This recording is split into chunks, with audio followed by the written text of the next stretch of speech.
गरीब चंद्र सूरज की आयु लग, जे जीव का रहे शरीर। सतगुरु से भेटा नहीं तो अंत कीर का कीर। जगत गुरु तत्वदर्शी संत रामपाल जी महाराज जी के बोध दिवस व कबीर परमेश्वर जी के निर्वाण दिवस के उपलक्ष्य में 4 दिवसीय 17, 18, 19 और 20 फरवरी 2024 को विशाल भंडारा व संत गरीब दास जी महाराज जी की अमर वाणी का खुला पाठ और साथ ही दहेज मुक्त विवाह व रक्तदान शिविर, साथ ही आध्यात्मिक प्रदर्शनी जैसे कई भव्य कार्यक्रमों का आयोजन किया जा रहा है, जिसमें सर्व मानव समाज सादर आमंत्रित है। स्थान सतलोक आश्रम, धनाना धाम, जिला सोनीपत, हरियाणा। इस पूरे कार्यक्रम का सीधा प्रसारण साधना टीवी पर 20 फरवरी 2024 को सुबह 9:15 बजे से किया जाएगा। ब्रह्मा, विष्णु, महेश ये अजर अमर हैं। महात्मा जी, आप बिल्कुल झूठ बोल रहे हैं।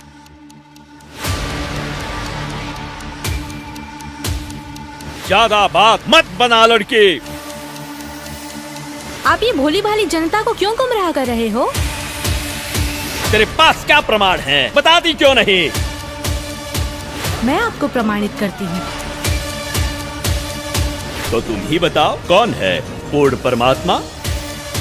महात्मा जी, थोड़ा धीरज रखिए और सुनिए।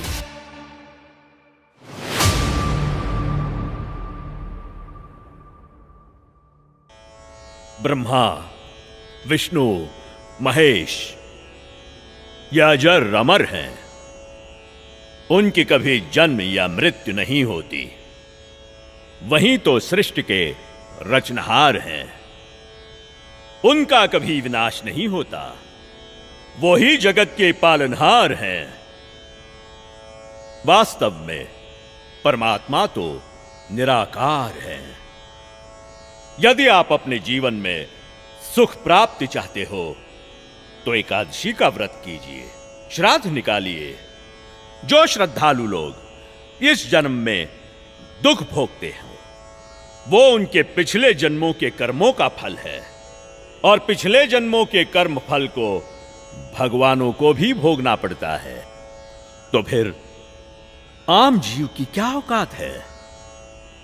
अगर परमात्मा की प्राप्ति चाहते हो तो हमारे साथ बोलिए, हरे राम राम राम हरे हरे, हरे राम राम राम हरे हरे, हरे कृष्णा कृष्णा कृष्णा हरे हरे, हरे कृष्णा कृष्णा कृष्णा हरे हरे। बोलो शेरा वाली माता की राधे राधे राधे राधे राधे राधे राधे राधे। भक्तों, यदि आप में से किसी के भी मन में कोई भी आशंका हो, कोई भी प्रश्न हो तो निसंकोच पूछिएगा। महात्मा जी, आप ये भोली भाली जनता को क्यों गुमराह कर रहे हो? अरे दुष्ट लड़की, तेरा ये बोलने का दुस्साहस कैसे हुआ? तेरे पास क्या आधार है कि मैं जनता को गुमराह करता हूँ? लगता है ये हिंदू विरोधी है। ए चल नीचे बैठ।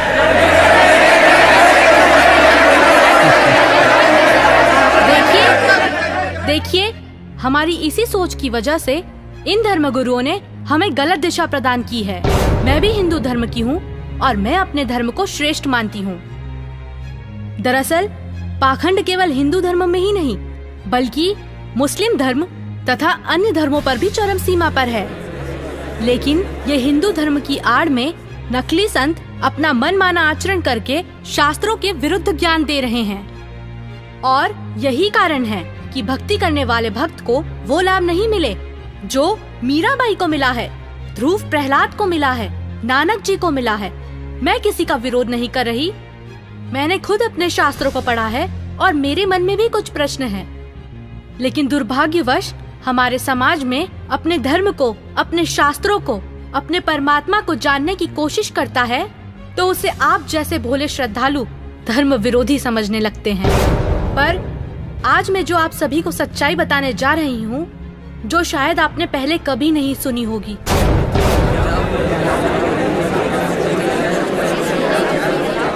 ज्यादा बात मत बना लड़की। तेरे पास क्या प्रमाण है, बताती क्यों नहीं? महात्मा जी, थोड़ा धीरज रखिए और सुनिए। आप ही ने तो कहा था ब्रह्मा विष्णु महेश अजर अमर हैं, उनका कभी विनाश नहीं होता, वही सृष्टि के रचनाहार हैं। मैंने टीवी पर एक संत रामपाल जी का सत्संग सुना, उसी से पता चला। पता है उन्होंने क्या कहा? रुकिए एक मिनट, अभी बताती हूँ।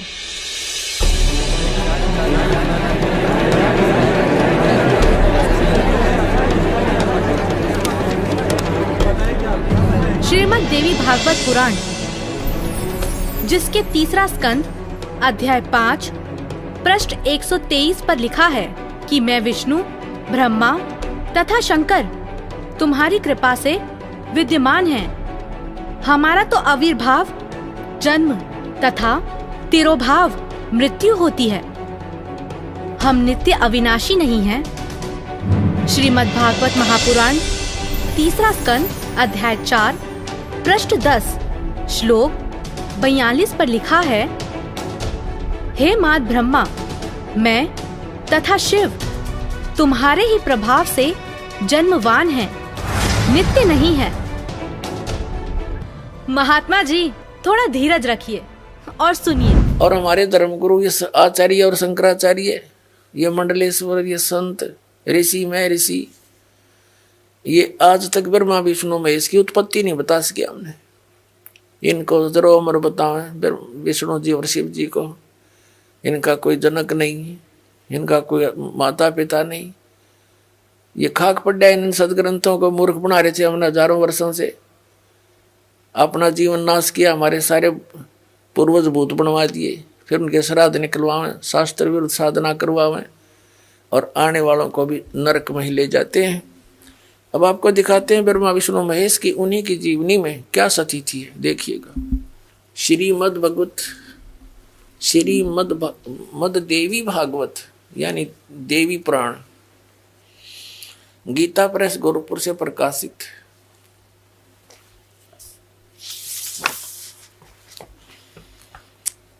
संपादक हनुमान प्रसाद पोदार, चिमनलाल गोस्वामी। थोड़ा सा हिंट दिखाएंगे 123 पृष्ठ पे। तीसरा स्कंद, भगवान विष्णु अपनी माता दुर्गा की, देवी की स्तुति करते हुए कह रहे हैं, तुम शुद्ध स्वरूपा हो, ये सारा संसार तुम ही से उद्भासित हो रहा है। मैं ब्रह्मा और शंकर, हम सभी तुम्हारी कृपा से विद्यमान हैं।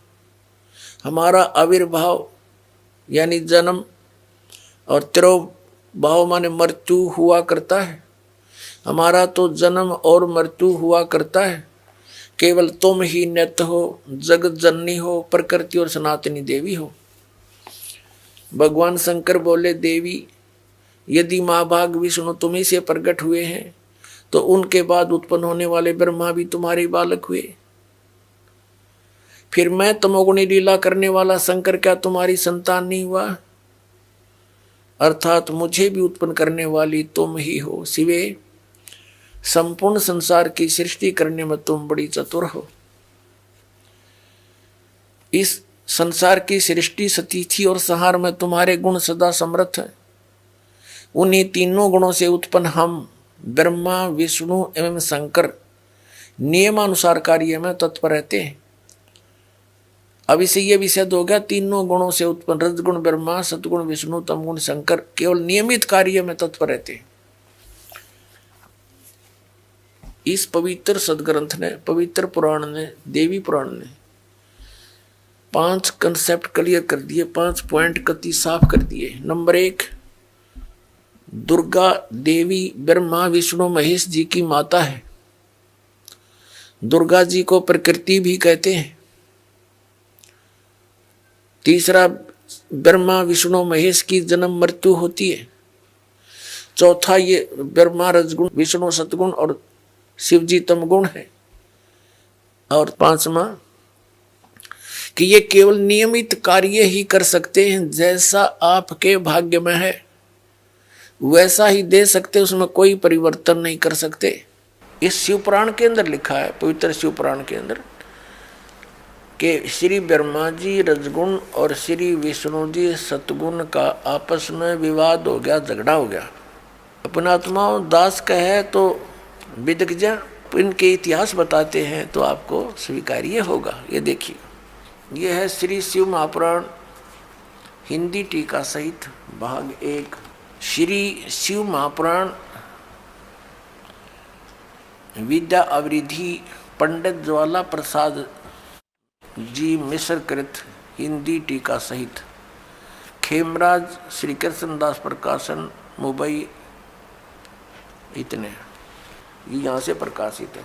हम इसके ये देखिएगा, इसके पृष्ठ नंबर 11 से हम शुरू करेंगे।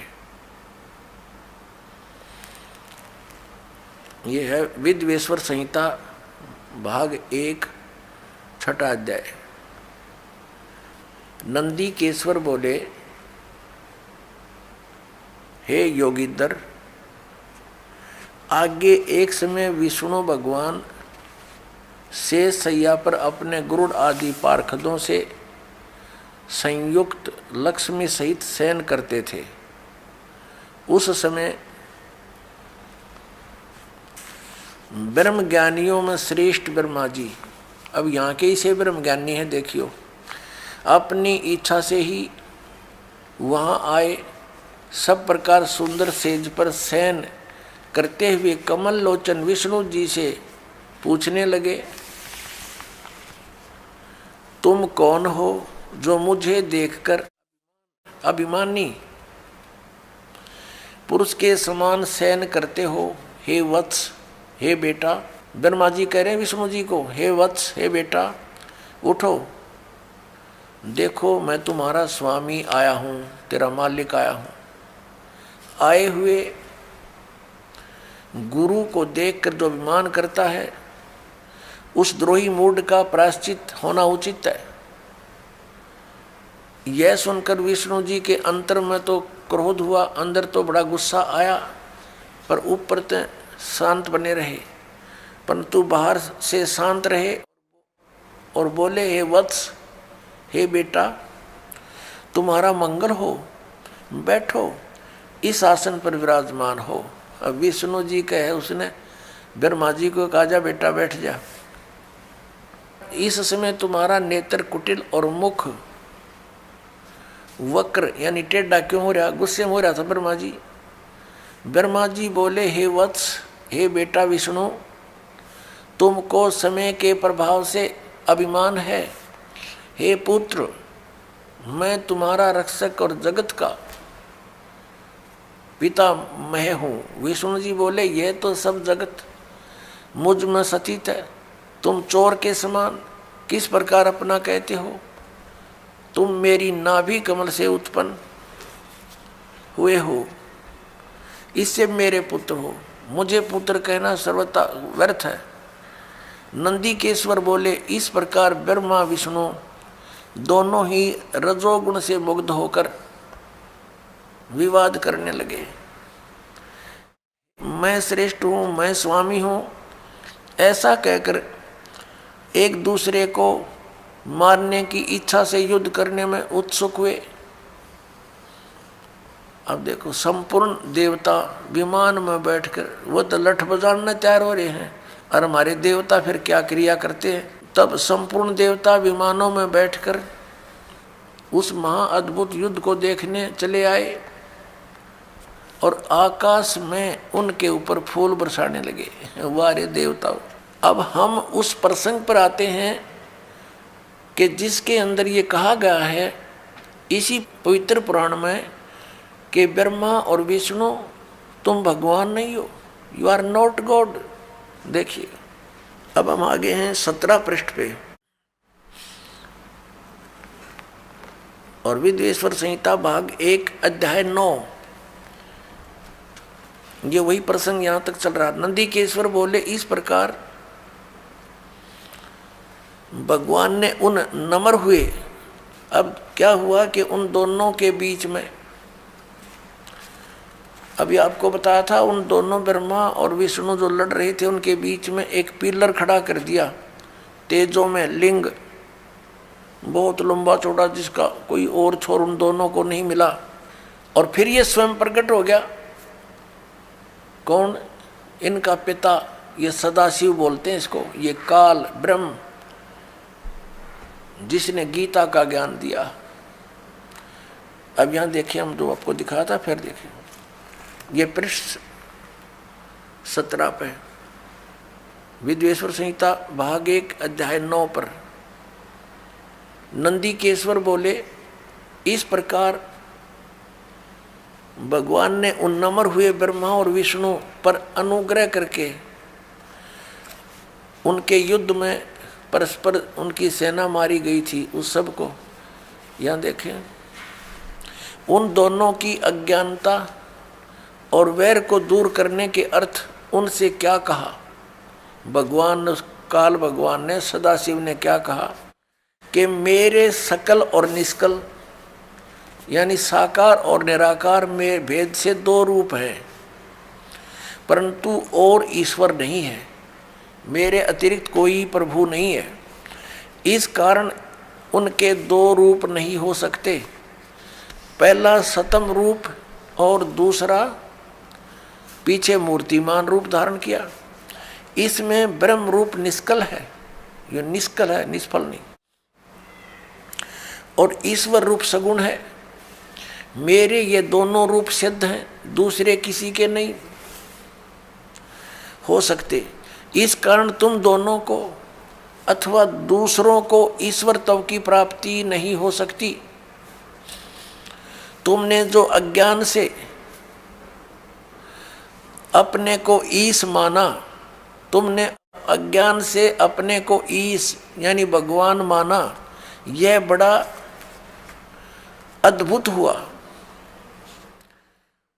उसके दूर करने को ही मैं रण स्थान में आया। अब तुम दोनों अभिमान त्याग कर मुझ ईश्वर में अपनी बुद्धि लगाओ। मेरे प्रसाद से लोक में सब अर्थ प्रकाश होते हैं। ये इनको समझ नहीं सके, इसलिए ये बताने वाले तुम्हारे गुरु झूठे हैं। अब उन झूठे गुरुओं की दिखाऊंगा आपको निरी झलक, एक नहीं गुणीय झलक दिखाऊंगा। देखिएगा पवित्र शिव पुराण, ये गीता प्रेस गोरखपुर से प्रकाशित है, सचित्र मोटा टाइप, केवल हिंदी, संपादक है हनुमान प्रसाद पोदार। ये विद्वेश्वर संहिता है, संक्षिप्त शिव पुराण 24 पृष्ठ पे ये लिंग बीच में खड़ा कर रखा है, ये ब्रह्मा जी और विष्णु जी के बीच में। फिर वो स्वयं आकर के इनके सामने खड़ा हो जाता है। फिर इनकी आपस में क्या वार्ता होती है ये देखिएगा। प्रश्न नंबर 25 पे विद्वेश्वर संहिता। ब्रह्मा और विष्णु ने पूछा, प्रभो इस काल से पूछा, सृष्टि आदि 5 कर्तों के लक्षण क्या है, यह हम दोनों को बताइए। भगवान शिव बोले, मेरे कर्तव्यों को समझना अत्यंत गहन है, तथापि मैं कृपा पूर्वक उनके विषय में बता रहा हूँ। ब्रह्मा और विष्णु सृष्टि, पालन और संहार, तिरोभाव और अनुग्रह, ये 5 ही मेरे जगत संबंधी कार्य हैं जो नित्य सिद्ध हैं। संसार की रचना जो आरंभ है उसी को सर्ग या सृष्टि कहते हैं। यहाँ क्या कहता है, पुत्रो, ब्रह्मा और विष्णु को कह रहा, पुत्रो तुम दोनों ने तपस्या करके कहता तुमने तपस्या कर ली और मन प्रसन्न होकर दे दिए। बता, इन का जूत इन का सिर, ठेकेदारी आप ले रहा। कहता तुमने तपस्या कर ली और मन खुश हो गए दे दिए। फिर तेरा बीच में कह रहे गए तपस्या करके अपना मेहनत मजदूरी करके प्राप्त किए। फिर भी देखो पुत्रो, तुम दोनों ने तपस्या करके प्रसन्न हुए मुझ परमेश्वर से सृष्टि और स्थिति नामक 2 कृत, ये 2 पोस्ट, 2 पद प्राप्त किए हैं। ये तुम बहुत प्रिय। इसी प्रकार मेरी विभूति स्वरूप रुद्र और महेश्वर ने है, यू मैं नहीं है। ने दो अन्य उत्तम करते संहार और त्रोभाव मुझसे प्राप्त किए, परंतु अनुग्रह नामक कृत दूसरा कोई नहीं पा सकता। अब देखो, अब क्या हो गए, दो तो ये हो गए ब्रह्मा और विष्णु, इसने सृष्टि और सतीथि नामक के दो जॉब मिल गई, और रुद्र और महेश्वर ये चार हो गए, और पांचवा यू बोलनिया। इतना स्पष्ट हो गया अपना आत्मा। अब ये भी सिद्ध करना पड़ेगा कि वो काल बोल रहा था, ये काल है ब्रह्मा विष्णु महेश का पिता, और दुर्गा इनकी माता, अष्टंगी, आठों भुजाओं में शस्त्र ले रही, इसको अष्टंगी भी कहते हैं। ये देखिएगा, अब इसी पर इस 26 पृष्ठ पर ही अभी आप यहाँ पढ़ रहे थे, और अब यहाँ पढ़ेंगे हम इसी पर। मैंने पूर्व काल में अपने स्वरूप भूत मंत्र का उपदेश किया है, जो ओंकार के रूप में प्रसिद्ध है। वह महामंगलकारी मंत्र है।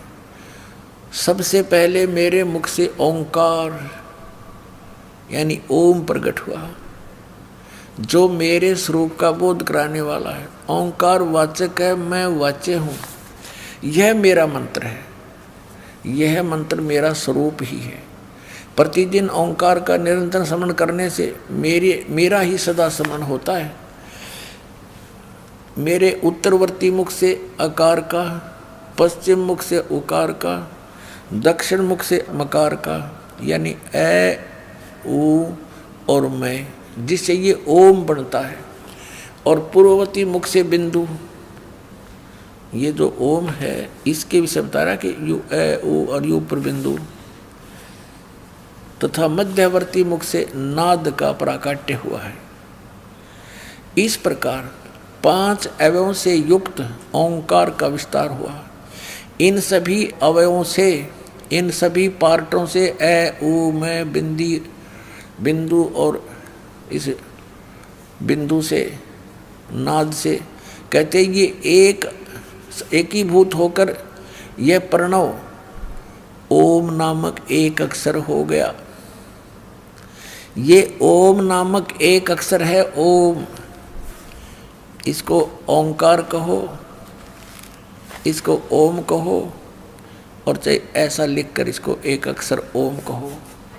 ये ओम है, एक अक्षर हो गया, और ये मेरा मंत्र है। असली मंत्र कहता है ये है मेरा। संत रामपाल जी महाराज ने देवी भागवत पुराण, शिव पुराण और शिव महापुराण से स्पष्ट किया कि ब्रह्मा, विष्णु और महेश अजर अमर नहीं हैं, तथा ये भी सिद्ध किया कि ब्रह्मा, विष्णु, महेश ईश नहीं हैं। ये तीनों देव नाशवान हैं। और संत रामपाल जी महाराज ने यह भी सिद्ध किया कि प्रकृति अर्थात शेरावाली उनकी माता है, और सदाशिव अर्थात काल भगवान ब्रह्मा, विष्णु और महेश के पिता हैं। तो बताओ महाराज जी, अब आपके पास क्या जवाब है? आप ही ने तो कहा परमात्मा निराकार है। हाँ, तो गलत क्या कहा? परमात्मा तो निराकार ही है, और यही हमारे वेद शास्त्र कहते हैं। महात्मा जी, आप बिल्कुल झूठ बोल रहे हैं। शास्त्रों में कहीं नहीं लिखा कि परमात्मा निराकार है। शास्त्रों में क्या लिखा है ये मैं आपको बताती हूँ, जो कि मुझे संत जी के प्रवचनों द्वारा पता चला। वेद के साकार है, निराकार है, मनु सदृश है। वो परमात्मा कहते हैं कि तुमने ये मैं ऋषि दिखाई दे हैं, गुरु ब्राह्मण दिखाई देते हैं, ये मंडलेश्वर, इनका मोतिया बिंद हो रहा है। इन्हें अपने सदग्रंथों में लिखी हुई सच्चाई का नहीं पता, और फिर निराकार कहते। अब दिखाते हैं आपको परमात्मा की सारी सतीथि। देखिएगा, ऋग्वेद मंडल नंबर 9 और सूक्त 82, और यहां देखें ये है 82वां, 81वां समाप्त हुआ, ये 82वां शुरू हो जाता है। इसका प्रथम मंत्र, इसमें लिखा है कि जो सर्वोत्पादक प्रभु, सबकी उत्पत्ति करने वाला परमेश्वर, प्रकाश रूप है।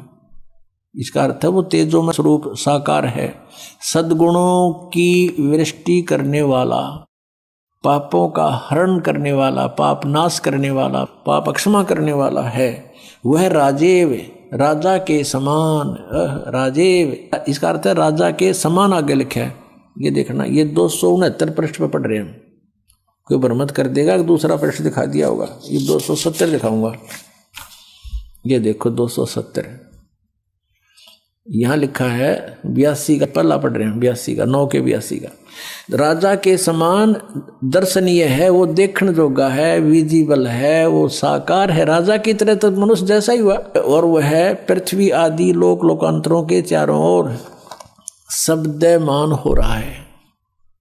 वह वर्णीय पुरुष को, वर्णीय माने अच्छी आत्मा को, श्रेष्ठ पुरुष को, जो दृढ़ भक्त है, जो दृढ़ भक्त है उसको पवित्र करता हुआ प्राप्त होता है। जैसे आदरणीय धर्मदास साहिब जी को, जो दृढ़ भक्त थे उसके बाद डगमग नहीं हुए, आदरणीय मुलुकदास साहिब जी को, आदरणीय दादूदास साहिब जी को, आदरणीय गरीबदास साहिब जी गांव छुड़ानी जिला जज्जर हरियाणा वाले को, और आदरणीय गीसा दास साहिब जी को गांव खेखड़ा मेर यूपी वाले को।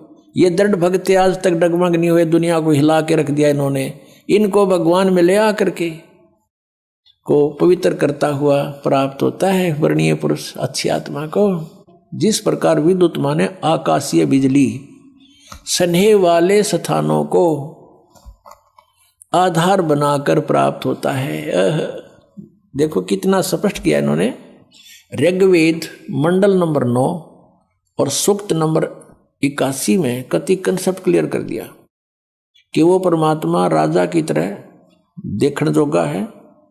राजा का अर्थ है कि वो शक्तिशाली होता है, मनुष्य सदृश ही है, राजा के समान है और साकार है, देखने जोगा है। शास्त्रों में लिखा है, यजुर्वेद अध्याय 5 मंत्र 1, 6, 8, यजुर्वेद अध्याय 1 मंत्र 15, यजुर्वेद अध्याय 7 मंत्र 39, ऋग्वेद मंडल 1 सूक्त 31 मंत्र 17, ऋग्वेद मंडल 9 सूक्त 86 मंत्र 26, 27, ऋग्वेद मंडल 9 सूक्त 82 मंत्र 1 से 3। इसमें ये लिखा है कि परमात्मा साकार है। आपने ये भी झूठ कहा है कि श्राद्ध निकालने, व्रत करने से सुख और मुक्ति मिलती है, जबकि संत जी के प्रवचनों से सुना है कि गीता अध्याय 9 के श्लोक 25 में कहा है, पितरों को पूजने वाले पितरों को प्राप्त होते हैं, भूतों को पूजने वाले, पिंड दान करने वाले भूतों को प्राप्त होते हैं, अर्थात भूत बन जाते हैं। गीता अध्याय 6 श्लोक 16 में लिखा है कि हे अर्जुन, ये योग ना तो अधिक खाने वाले का, ना बिल्कुल ना खाने वाले का, ना अधिक जागने वाले का, ना अधिक शयन करने वाले का, और ना ही एक स्थान पर बैठकर साधना करने वाले का सिद्ध होता है। गीता अध्याय 16 श्लोक 23-24 में कहा है कि शास्त्र विधि को त्याग कर जो साधक मनमाना आचरण करते हैं, उनको ना तो कोई सुख होता है, ना कोई सिद्धि प्राप्त होती है, तथा ना उनकी गति अर्थात मोक्ष होता है। अब जैसे 16वें अध्याय के 23वें श्लोक में ये कहा कि शास्त्र विधि को त्याग कर जो मनमाना आचरण करते हैं उनको कुछ भी लाभ नहीं होता, ना उनकी गति हो, ना उनको कोई सुख हो, और ना उनकी कोई सिद्धि प्राप्त हो। यूजलेस। फिर क्या फायदा उस भक्ति का। और देखिएगा इन तीनों देवताओं की भक्ति भी शास्त्र विधि त्याग का मनमाना आचरण है। ये देखिएगा, यही गीता प्रेस गौरवपुर से प्रकाशित है। 16वें अध्याय का 23वां श्लोक दिखाते हैं। ये 16वां अध्याय और इसका 23वां श्लोक यहाँ पर है। जो शास्त्र विधि को त्याग कर अपनी इच्छा से मनमाना आचरण करते हैं, वह न सिद्धि को प्राप्त होता है, न परम गति को, और न सुख को ही। यूजलेस।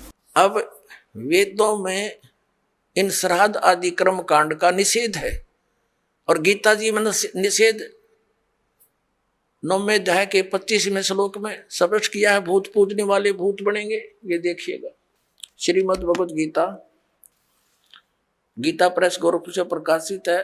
जयदयाल गोविंद का इसके अनुवादक है। अध्याय नंबर 9 का ये है। अध्याय नंबर 9 श्रीमद् भगवत गीता श्लोक नंबर 25। देवताओं को पूजने वाले देवताओं को प्राप्त होंगे, पितरों को पूजने वाले पितरों को प्राप्त होते हैं, और भूतों को पूजने वाले भूतों को प्राप्त होते हैं, और मेरा पूजन करने वाले मुझको ही प्राप्त होते हैं। अब ये श्राद्ध कितना आगे फिर अब आपको दिखाते हैं झलक पुराणों में क्या लिखा है। एक मार्कंडेय पुराण है, मार्कंडेय पुराण, ये गीता प्रेस गोरखपुर से प्रकाशित है। गीता प्रेस गोरखपुर से प्रकाशित है। ये गीता प्रेस गोरखपुर से प्रकाशित है। ये 242 पृष्ठ पे संक्षिप्त मार्कंडेय पुराण, रोच्य मुनि की उत्पत्ति कथा। मार्कंडेय जी कहते हैं कि ब्राह्मण, पूर्व काल की बात है, प्रजापति रुचि ममता और अहंकार से रहित इस पृथ्वी पर विचरते थे। उन्हें किसी से भय नहीं था, वे बहुत कम सोते थे। उन्होंने न तो अग्नि की स्थापना की थी, न अपने लिए घर ही बना रखा था। वे एक बार भोजन करते और बिना आश्रम के ही रहते थे। उन्हें सब प्रकार की आसक्तियों से रहित एवं मुनिवर्ती में देख उनके पितरों ने उनसे कहा, ये देखिए ये चारों आगे भूत बन रहे, ये देखो, ये रुचि ऋषि है, ये इनके पहले बने हुए वो पंडित जी सारे भूत पूज का भूत बन गए। अब ये दिख गए इसने सारे इकट्ठे। पितर बोले, बेटा विवाह स्वर्ग और अपवर्ग का हेतु होने के कारण एक पुण्यमय कार्य है। ये तो इन पितरों के वचन हैं, ये तो पितरों के वचन है जो अपनी सलाह दे रहे हैं। अब देखना, उसे तुमने क्यों नहीं किया? ग्रस्त पुरुष समस्त देवताओं, पितरों, ऋषियों और अतिथियों की पूजा करके पुण्यमय लोकों को प्राप्त करता है। वह सभा के उच्चारण से देवताओं को, शब्द से पितरों को तथा अन्नदान, बलि, वैष्णदेव आदि से भूत आदि प्राणियों एवं अतिथियों को उनका भाग समर्पित करता है। बेटा, हम ऐसा मानते हैं कि गृहस्थ आश्रम को स्वीकार न करने पर तुम्हें इस जीवन में कलेश पर कलेश उठाना पड़ेगा तथा मृत्यु के बाद और दूसरे जन्म में भी कलेश ही भोगना पड़ेगा। रुचि ने कहा, पितरगण, परिग्रह मात्र ही अत्यंत दुख एवं पाप का कारण होता है तथा उसे मनुष्य की अधोगति होती है, उससे मनुष्य की अधोगति होती है। यही सोचकर मैंने पहले क्षत्रिय संग्रह नहीं किया। अब यहां देखो, पितर बोले, बेटा जितेंद्रिय होकर आत्मा का प्रक्षालन करना उचित है, किंतु तुम जिस मार्ग पर चल रहे हो वह मोक्ष मार्ग है। बता, इसने तो घटिया मान रहे मोक्ष मार्ग ने कि तुम जो कर्म कर रहे हो जिस मार्ग पर चले तो मोक्ष मार्ग है। अरे हम बतावांगे पितृवृंद का मार्ग। देखिए, रुचि ने पूछा, पितामहो, वेद में कर्म मार्ग को अविद्या कहा गया है। जो तुम सलाह दे रहे हो वो कर्म कांड, श्राद्ध श्रूद्ध निकालना, पितृ पूजना, वो तो मूर्खों की विद्या, अविद्या का है, मूर्खों का सलाह कही है। फिर क्यों आप लोग मुझे उस मार्ग में लगाते हैं? पितर भी कहते हैं। पितर बोले, यह सत्य है कि कर्म को अविद्या ही कहा गया है, इसमें तनिक भी मिथ्या नहीं। फिर थारा शर बच गया, फिर क्या रह गया? बता भाई, ये हमारे पुराणों में लिखा है। अब इस बात को पितर भी मानते हैं। आप जो साधना करें तो मोक्ष मार्ग है, और आप फिर उसको सलाह दे रहे हैं भूत पूज, श्राद्ध निकाल, ब्याह करवा, अरे यो नरक मार्ग है। और आप भी मानते हैं कि आप जो मार्ग अपना रहे हो तो मोक्ष मार्ग है। और रुचि कहता है वेद के अंदर तो इसको अविद्या, मूर्खों की साधना बताई है, तो पितर भूत पूजना, श्राद्ध निकालना, और पितर स्वीकार भी कर रहे हैं। कहा ऐसा ही है, इसमें कोई मिथ्या नहीं। फिर ये बकवाद घट रखी, अगर ऐसा कर लो, पितर ऐसा कर देते हैं, पितर पुत्र दे देते हैं, टट्टू दे देते हैं, आपा भूखे मरे। बतावे हम मूर्ख बना रखे। अरे क्या चल क्या रहा है इस लड़की का? अरे कोई तो रोको उसे। महात्मा जी, थोड़ा धीरज रखिए और सुनिए। संत रामपाल जी ने अभी तक प्रमाण सहित यह साबित कर दिया है कि ब्रह्मा विष्णु महेश अजर अमर नहीं है। परमात्मा निराकार नहीं बल्कि निराकार है, यानी मनुष्य की तरह साकार है। वहीं संत रामपाल जी महाराज ने यह भी साबित किया कि श्राद्ध करना गलत है। अब जानते हैं कि हमारे धर्म गुरु जो मंत्र जाप देते हैं, क्या उनसे सुख प्राप्त हो सकता है? अगर परमात्मा की प्राप्ति चाहते हो तो हमारे साथ बोलिए, हरे राम राम राम हरे हरे, हरे कृष्णा कृष्णा कृष्णा हरे हरे। बोलो शेरा वाली माता की राधे राधे राधे राधे। गीता जी में है कोई मंत्र ऐसा?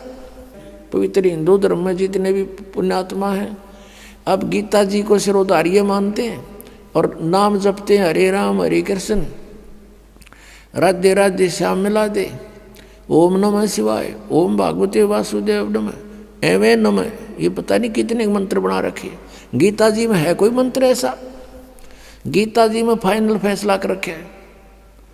गीता जी अध्याय नंबर 8 के श्लोक नंबर 13 में कहा कि ओम इति एक अक्षरम ब्रह्म व्यवहारण माम अनुसमरण ये प्रयाति तदंदेहम सयाति परमाम गति। मुझ ब्रह्म का, माम ब्रह्म, मुझ ब्रह्म का केवल ओम इति एक अक्षरम, ये ओम एक अक्षर है, नथिंग एल्स, और कुछ नहीं। श्रीमद् भगवत गीता जयदयाल गोविंद का इसके अनुवादक हैं। अध्याय नंबर 8 के श्लोक नंबर 13 हम आपको दिखाते हैं। ये क्या बताता है 13वें श्लोक में? ओम इति एकाक्षरम ब्रह्म व्यवहारण माम अनुसमरण ये प्रयाति तजंदेहम स याति परमाम गतिम। माम ब्रह्म, मुझ ब्रह्म का केवल ओम यह एक अक्षर है जो उच्चारण करके सिमरण करता हुआ यह प्रयाति तजंदेहम जो शरीर छोड़कर जाता है ये सिमरण करता हुआ स याति परमाम गतिम जो ओम से मिलने वाली, यह शुरू किया ओम ओम, यह इनका अनुवाद है। यह एक अक्षर रूप ब्रह्म को उच्चारण करता हुआ, अक्षर रूप ब्रह्म को नहीं। ये वो कहता माम ब्रह्म, मुझ ब्रह्म का केवल एक ओम अक्षर है, नथिंग एल्स।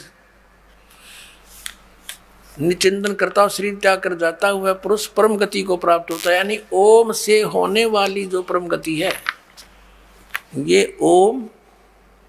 और इन्होंने इस ओम को ऐसे लिखा अनुवाद में ओम ओम, ये समझो चाहिए समझो। ओम नाम का जाप है इसका और ब्रह्मलोक में चले जाओगे।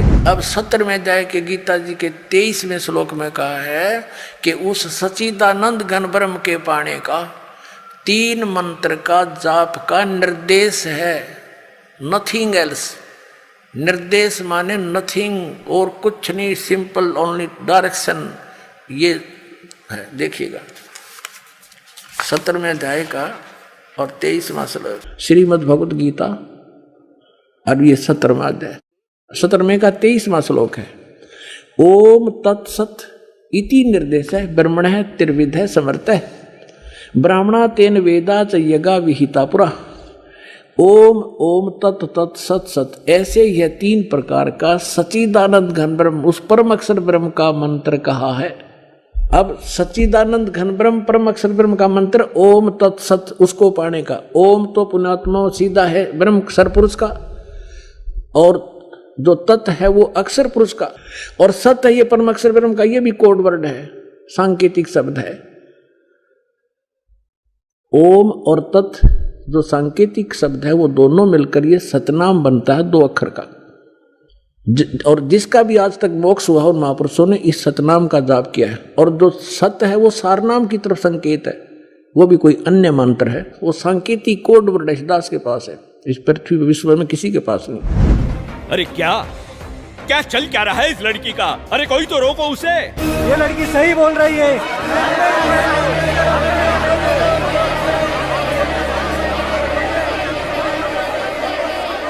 और हद तो तब हो गई बाबा जी जब आपने कहा परमात्मा पाप नहीं काटते।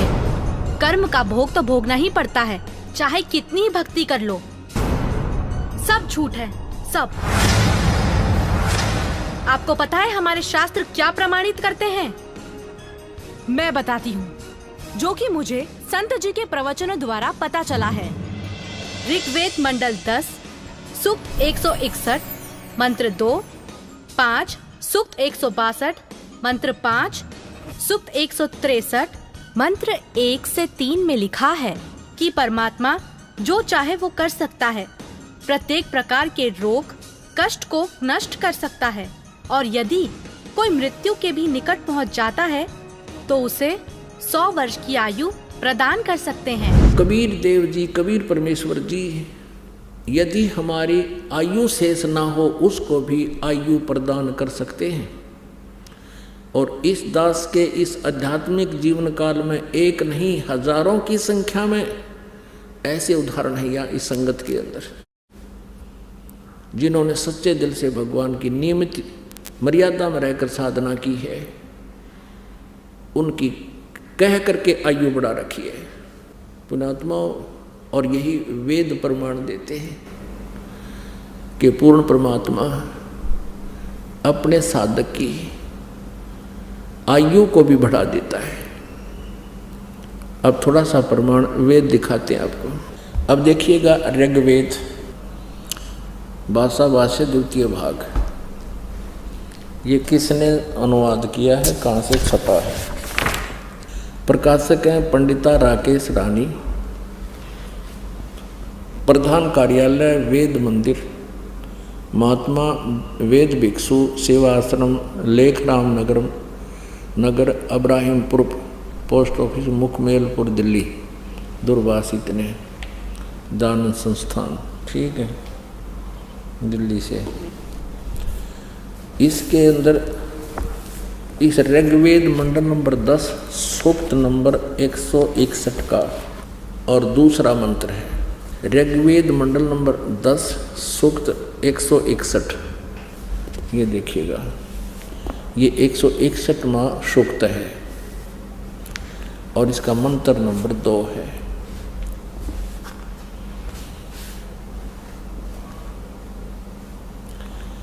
यदि किसी रोगी की जीवन शक्ति समाप्त हो,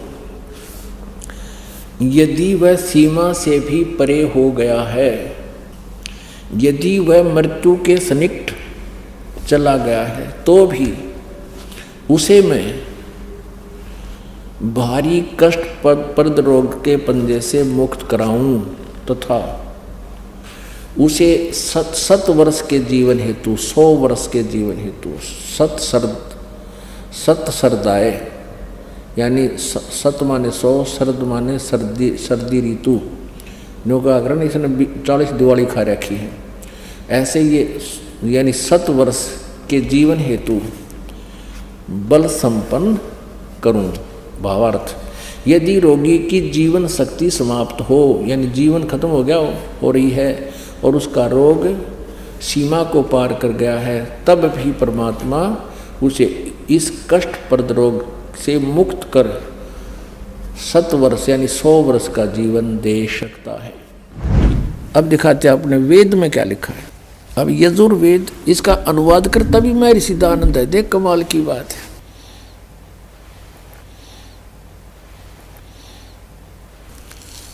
अब ये कहाँ से प्रकाशित है? प्रकाशक हैं सर्वदेशी कार्य प्रतिनिधि सभा 2/5 महर्षि सिद्धानंद भवन, रामलीला मैदान, नई दिल्ली से। महर्षि सिद्धानंद सरस्वती द्वारा इसका अनुवाद किया गया।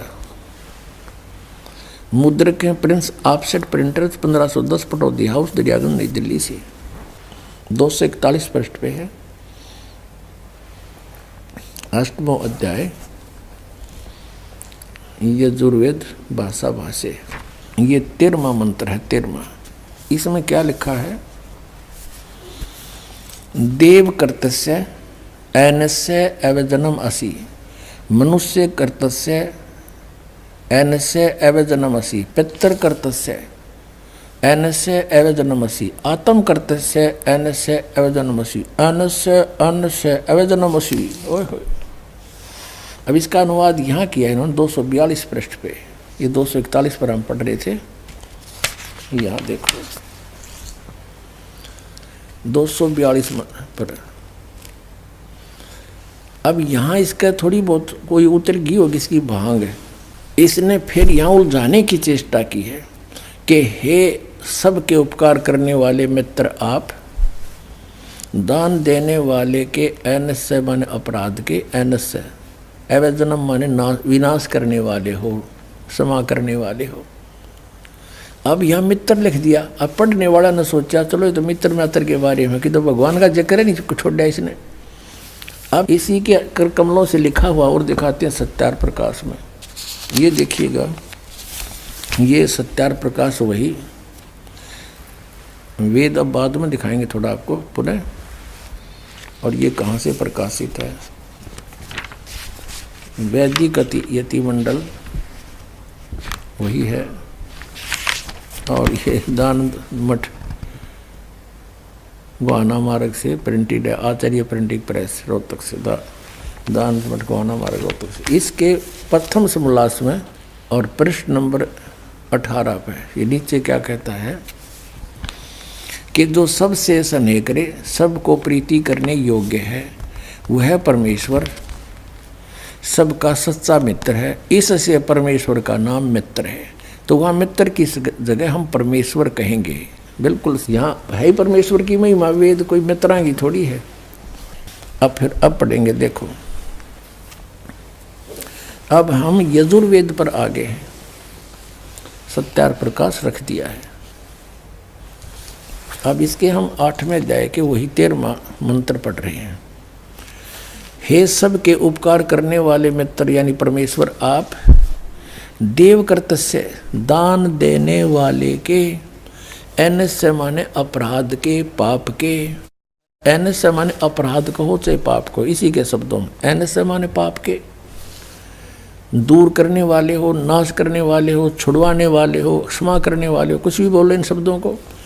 एन से माने पाप के, एन से माने अपराध को चाहे पाप को, नाश करने वाले हो, दान देने वाले के। और मनुष्य कर्तस्य साधारण मनुष्य के किए हुए, एन से माने अपराध यानी पाप के विनाश करने वाले हो। और पितृ कर्तस्य पिता के किए हुए, एन से माने विरोधाचरण के, नहीं पाप के लिखना चाहिए इसने।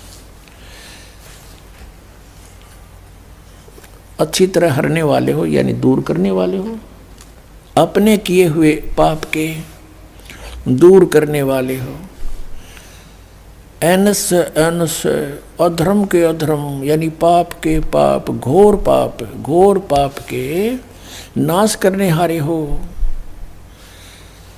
विद्वान यानी जानता हुआ मैं जो कुछ भी अधर्म आचरण किया करता हूँ वह करूँ, अनजान में जो कुछ भी किया करता हूँ वह करूँ, उस सब एन से माने पाप के दूर करने वाले हो। युद्ध परमात्मा के तनु का है वेद ज्ञान दाता कि वो परम अक्षर ब्रह्म है, वो घोर पाप का भी नाश कर देता है, घोर पाप के। और जो कुछ भी करता हूँ या करूँ उसको भी पाप नाश कर देता है। और ये कहते हैं पाप नाश भगवान नहीं कर सकता। तो अब क्या सिद्ध हुआ कि वेद ज्ञान सच्चा है, इसको सभी मानते हैं, और वेदों में परमात्मा की महिमा है। और महात्मा जी आपको तो ये भी नहीं पता पूर्ण परमात्मा कौन है। अच्छा लड़की, तो तुम ही बताओ कौन है पूर्ण परमात्मा? पूर्ण परमात्मा वो है जिसने सृष्टि की रचना की है। उस परमेश्वर का नाम है कबीर। मैं आपको प्रमाणित करती हूँ, जो कि मुझे संत जी के प्रवचनों द्वारा पता चला है। वो परमात्मा नर आकार है, मनुष्य सदृश्य है, वो सह शरीर है, उसका नाम कबीर है। और ऊपर सतलोक में रहता है, वहां भी मनुष्य सदृश्य है, राजा के समान मुकुट धारण करता है वो परमात्मा। अभी सभी पवित्र धर्मों के पवित्र सदग्रंथों से प्रमाणित किया जाएगा। ये देखिएगा यजुर्वेद, प्रकाशक हैं सार्वदेशिक आर्य प्रतिनिधि सभा 2/5 महर्षि दानंद भवन, रामलीला मैदान, नई दिल्ली। ये यहाँ से छपा है, मुद्रक है Prince offset printers 1510 Pataudi house Daryaganj नई दिल्ली से। इस 5वें अध्याय का 32वां श्लोक आपको दिखाते हैं। ये है 5वां अध्याय 5वां, और ये यजुर्वेद, ये 32वां अध्याय श्लोक है, मंत्र है। यहाँ लिख रखा उसी गसी कबीर अंगारी असी। अब हम इसको कबीर बोलते हैं, बै कबीर, ये वह है, हम वह बोला करें। जैसे किसी का नाम वेद प्रकाश होता, हम कहेंगे आ वेद प्रकाश आजा। जैसे कोई धर्मवीर है तो धर्मवीर बोला करें हम, ये हमारा अपना लोकल लैंग्वेज है। तो हम इसको कबीर को कबीर बोलते हैं। अंगारी माने पापों का शत्रु, बमभारी माने बंधनों का शत्रु, इन्हीं का। फिर है सवर ज्योति रित धामा असी। ये देखो, हे जगदीश्वर जिस कारण आप कांतिमान हैं।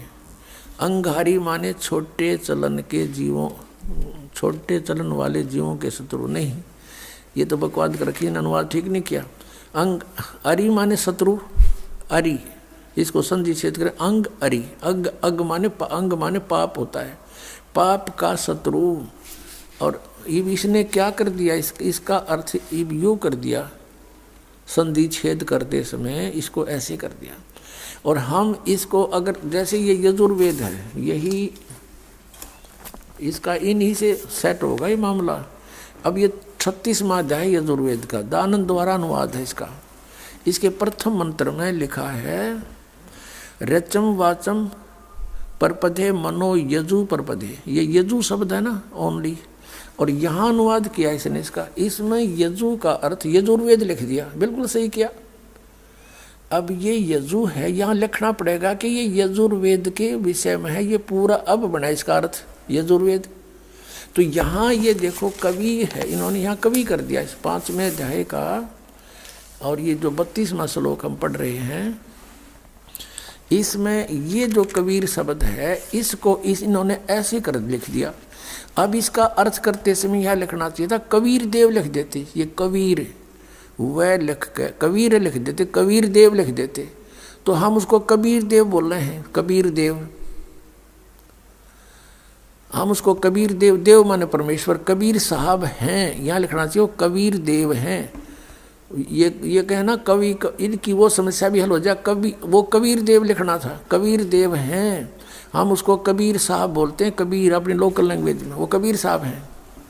बमभारी माने बंधनों के, अरि माने शत्रु, ये तारा दिए जिसकी बकवास है विस्तार तेरा। अरि माने शत्रु, बंधनों के शत्रु, बस ये छोड़ दो, यानी बंधन के शत्रु।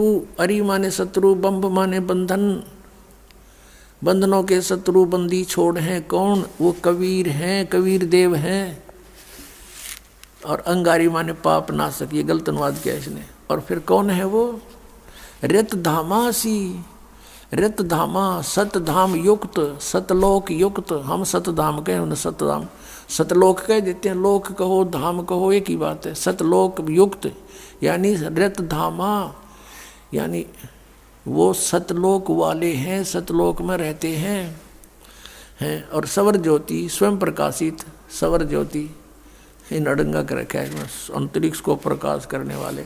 सवर ज्योति का अर्थ है स्वयं प्रकाशित, तेजो में शरीर युक्त परमात्मा है। देखिएगा ऋग्वेद मंडल नंबर 9 सूक्त 82 का। अब 2 पढ़ते हैं। वो परमात्मा किस उद्देश्य से आता है, हे परमात्मन उपदेश करने की इच्छा से आप महापुरुषों को प्राप्त होते हो, अच्छी आत्माओं को, महान आत्माओं को प्राप्त होते हो। और आप अत्यंत गतिशील पदार्थ के समान हमारे आध्यात्मिक यज्ञों को प्राप्त होते हो, यानी अत्यंत गतिशील पदार्थ के समान, यानी जैसे बिजली चलती है, बिजली जैसी गति से आप और उपदेश करने के लिए आते हो, यहाँ पर सच्चा ज्ञान देने के लिए। आप कबीर देव हैं, आप कबीर देव, यह लिखना था, सर्वज्ञ लिख दिया, आप यहाँ लिखना था आप कबीर देव हैं। हम उसको कबीर साहब कहते हैं। आप कबीर साहब हैं, शुद्ध स्वरूप है। अब जैसे ये अभी आपको दिखा था, जहाँ यजु लिखा हो तो यजुर्वेद लिखना पड़ेगा वहां पर। वो इन्होंने किया भी है, महर्षि दानंद ने यजुर्वेद के 36वें अध्याय के प्रथम मंत्र में यजु का अर्थ यजुर्वेद किया है। तो यहाँ लिखना था वो कबीर देव है, वो शुद्ध स्वरूप है। हमारे पापों को हे दूर करके, हे सोम, हे अमर परमात्मा हमको सुख दे। पुण्यात्मा, वेद पढ़े पर भेद न जाने, ये बात से पुराण 18। वेद पढ़े पर भेद न जाने, गुरु बिन काहू न पाया ज्ञाना, जो थो था बूछड़े मूड किसाना। गुरु बिन वेद पढ़े जो प्राणी, समझे न सार रहे अज्ञानी। ये अज्ञानी रहे इन वेदों को पढ़ा करते, और मैं ऋषि को आगे इन कक्का भी नहीं पता था। अब जैसे परमात्मा मनुष्य दृश्य ये सिद्ध होगा, राजा के समान देखने जोगा है, और वहां से गति करके आता है, जिन महापुरुषों को मिलता है। जिन महापुरुषों ने मिला उन्होंने बताया कबीर इज गॉड। वो कबीर देव काशी में हम सुल्तानी नानक तारे दादू को उपदेश दिया, जात जुलाहा भेद न पाया, वो काशी माए कबीर हुआ। आदरणीय गरीबदास साहिब जी गांव छोड़ाने जिला दद्दर वाले, जिनको भगवान आकर मिले थे, क्या कहते हैं गरीबदास साहिब ने फिर बताया है कि या दुनिया दा जीवन झूठा भूल गए मर जाने नू, और सर्व कला सतगुरु साहिब की हरियाए हरियाणे नू। वो परमात्मा हरियाणा में आए गरीबदास जी 280 वर्ष पहले, लगभग सन 1727 में, लगभग 300 वर्ष हो गए, 300 वर्ष से भी ऊपर हो गए। सन 1727 में परमात्मा आए थे, और सन 1966 में हरियाणा और पंजाब अलग हुए। जब हरियाणा क्षेत्र का नाम पड़ा था, यो हरियाणा प्रांत बना था, उससे भी कितने वर्ष पहले, 200-250 वर्ष पहले परमात्मा ने लिख दिया, बोल दिया था। गरीबदास साहिब जी ने कहा था कि हरि आए हरियाणे नू। उनके वचन से फिर यो हरियाणा क्षेत्र आज बनकर रहा, ताकि हम इस परमात्मा की वाणी को समझा सकें। अगर ये वाणी 200 वर्ष पहले बोलते, 100 वर्ष 50 वर्ष पहले से बोलते, तो कौन से कहाँ थे, हरियाणा था ही नहीं, जब नाम निशान नहीं था। तो ये हरियाणा बनवा दिया, रीबिया वाणी हमारे को याद दिला दी कि हरि आए हरियाणे नू। प्रमाण 1, पवित्र यजुर्वेद अध्याय 29 मंत्र 25। जिस समय भक्त समाज को शास्त्र विधि त्याग कर मनमाना आचरण कराया जा रहा होता है, उस समय कबीर देव तत्व ज्ञान को प्रकट करता है। प्रमाण 2, पवित्र सामवेद संख्या 359 अध्याय नंबर 4 के खंड नंबर 25 का श्लोक नंबर 8, जो कबीर देव तत्व ज्ञान लेकर संसार में आता है, वह सर्वशक्तिमान है तथा काल के कर्म रूपी किले को तोड़ने वाला है, सर्व सुखदाता है तथा सर्व के पूजा करने योग्य है। ऋग्वेद मंडल 9 सूक्त 86 मंत्र 17। ऋग्वेद मंडल 9 सूक्त 86 मंत्र 18। ऋग्वेद मंडल 9 सूक्त 86 मंत्र 19। ऋग्वेद मंडल 9 सूक्त 86 मंत्र 20। अथर्ववेद कांड नंबर 4 अनुवाक नंबर 1 मंत्र नंबर 7। मुस्लिम धर्म के पवित्र शास्त्र कुरान शरीफ सूरत फुरकानी 25 आयत 52 से 59 में लिखा है कि कबीर परमात्मा ने 6 दिन में सृष्टि की रचना की तथा 7वें दिन तख्त पर जा विराजा, जिससे परमात्मा साकार सिद्ध होता है। राग तिलंग महला 1 पंजाबी गुरु ग्रंथ साहिब पृष्ठ नंबर 721। बाइबल में भी लिखा है, सृष्टि की रचना परमात्मा ने की, जिनका नाम है कबीर।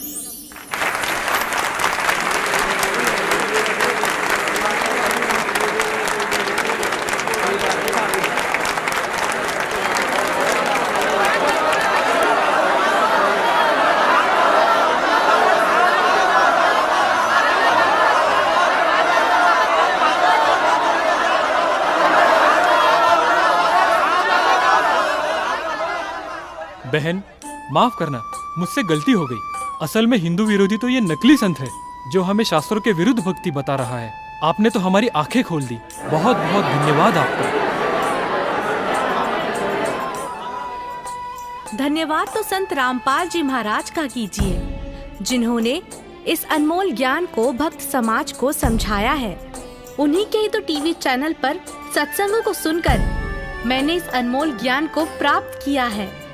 हर रोज टीवी पर सैकड़ों बाबा आते हैं, लेकिन सही भक्ति तो संत रामपाल जी महाराज ही बताते हैं। तो बोलो संत रामपाल जी महाराज की जय। संत रामपाल जी महाराज की जय। संत रामपाल जी महाराज की जय। आओ सब मिलकर जागरूकता लाए, पाखंड और अंधविश्वास को जड़ से मिटाए। आप सुन रहे थे जगत गुरु तत्वदर्शी संत रामपाल जी महाराज जी के मंगल प्रवचन। अधिक जानकारी के लिए विजिट कीजिए हमारी वेबसाइट www.jagatgururampalji.org। संत रामपाल जी महाराज जी के शुभ आशीर्वाद से पूरे विश्व भर में 500 से भी ज्यादा नाम दीक्षा केंद्र हैं, जिन पर संत रामपाल जी महाराज जी द्वारा ऑनलाइन निशुल्क नाम दीक्षा दी जा रही है। अपने नजदीकी नाम दीक्षा केंद्र का पता करने के लिए संपर्क करें 8222880541। गरीब चंद्र सूरज की आयु लग, जे जीव का रहे शरीर। सतगुरु से भेटा नहीं तो अंत कीर का कीर। जगत गुरु तत्वदर्शी संत रामपाल जी महाराज जी के बोध दिवस व कबीर परमेश्वर जी के निर्वाण दिवस के उपलक्ष्य में 4 दिवसीय 17, 18, 19 और 20 फरवरी 2024 को विशाल भंडारा व संत गरीब दास जी महाराज जी की अमर वाणी का खुला पाठ और साथ ही दहेज मुक्त विवाह व रक्तदान शिविर, साथ ही आध्यात्मिक प्रदर्शनी जैसे कई भव्य कार्यक्रमों का आयोजन किया जा रहा है, जिसमें सर्व मानव समाज सादर आमंत्रित है। स्थान सतलोक आश्रम, धनाना धाम, जिला सोनीपत, हरियाणा। इस पूरे कार्यक्रम का सीधा प्रसारण साधना टीवी पर 20 फरवरी 2024 को सुबह 9:15 बजे से किया जाएगा।